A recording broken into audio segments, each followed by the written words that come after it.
السلام علیکم۔ قصص الانبیاء کے بارے میں ہم ذکر کر رہے تھے۔ حضرت ابراہیم علیہ السلام کا قصہ ہم نے شروع کیا ہوا ہے، اور حضرت ابراہیم علیہ السلام کے بارے میں ہم نے جو ہے شروع کی جو باتیں ہیں وہ ہم نے پڑھی ہیں، اور اب ہم بات کرتے ہیں اپنے وقت کے بادشاہ نمرود کے ساتھ حضرت ابراہیم علیہ السلام کا مناظرہ۔ یہ مناظرے کا ذکر ایسے شخص کے ساتھ ہے جو اللہ تعالیٰ سے اس کی عظمت و کبریائی کی چادر چھیننا چاہتا تھا، اور اس نے اپنے رب ہونے کا دعویٰ کیا، حالانکہ اللہ کے کمزور بندوں میں سے یہ بھی ایک کمزور، بے بس اور ضعیف بندہ تھا۔ اللہ تعالیٰ نے اپنے کلام میں اس کا ذکر یوں فرمایا سورۃ البقرہ میں، بھلا تم نے اس شخص کو نہیں دیکھا جو اس غرور کے سبب سے کہ خدا نے اس کو سلطنت بخش دی، ابراہیم سے اس کے پروردگار کے بارے میں جھگڑنے لگا۔ جب ابراہیم علیہ السلام نے کہا کہ میرا رب تو وہ ہے جو جلاتا ہے اور مارتا ہے، وہ بولا کہ جلا اور مار تو میں بھی سکتا ہوں۔ تو ابراہیم علیہ السلام نے فرمایا کہ خدا تو سورج کو مشرق سے نکالتا ہے، تو اسے مغرب سے نکال دے۔ یہ سن کر وہ کافی حیران رہ گیا، اور خدا بے انصافوں کو ہدایت نہیں دیا کرتا۔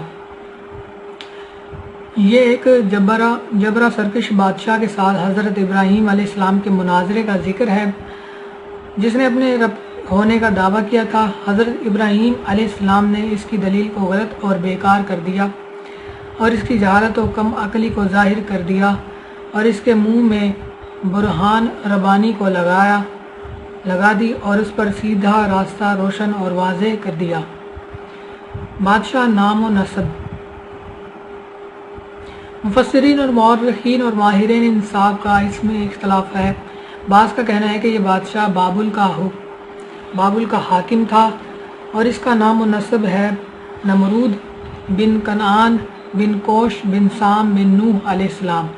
یہ حضرت مجاہد کا قول ہے، اور بعض نے کہا کہ نمرود بن فالح بن عبر بن صالح بن ارفاشز بن سام بن نوح علیہ السلام۔ حضرت مجاہد وغیرہ فرماتے ہیں کہ 4 بادشاہ ایسے گزرے ہیں کہ ان کی حکومت و بادشاہی پوری دنیا پر تھی۔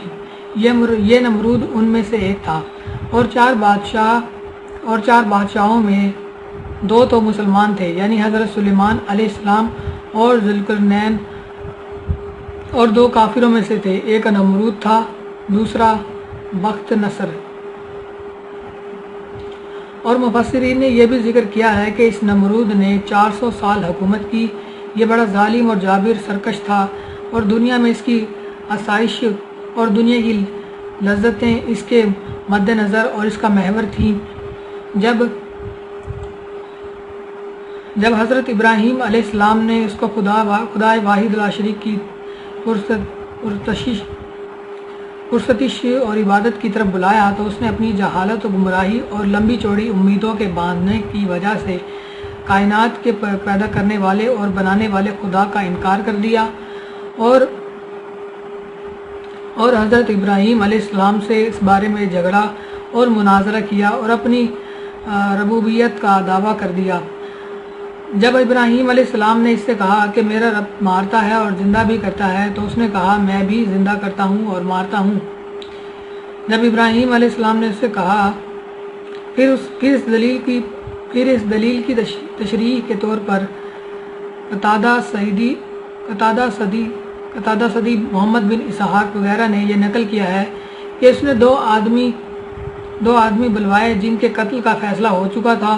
اس نے ایک کو قتل کرنے کا حکم دیا اور ایک کو معاف کر دیا، گویا اس نے ایک کو زندہ کر دیا اور ایک کو مار دیا، لیکن اس کا یہ عمل حضرت ابراہیم علیہ السلام کی بات کے مقابل اور معرض نہ تھا۔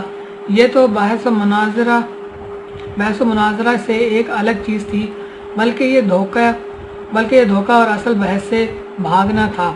حضرت ابراہیم علیہ السلام نے تو روزمرہ کے مشاہدات اور حیوانات اور انسانات کو پیدا کرنے اور ان کو مارنے اور زندہ کرنے والی صانع اور خالق کے وجود پر دلیل لی تھی، اور وہ واقعی ایک کرنے والے کے وجود پر دلیل ہے، کیونکہ یہ سب کسی پیدا کرنے والے کے بغیر وجود میں نہیں آ سکتے۔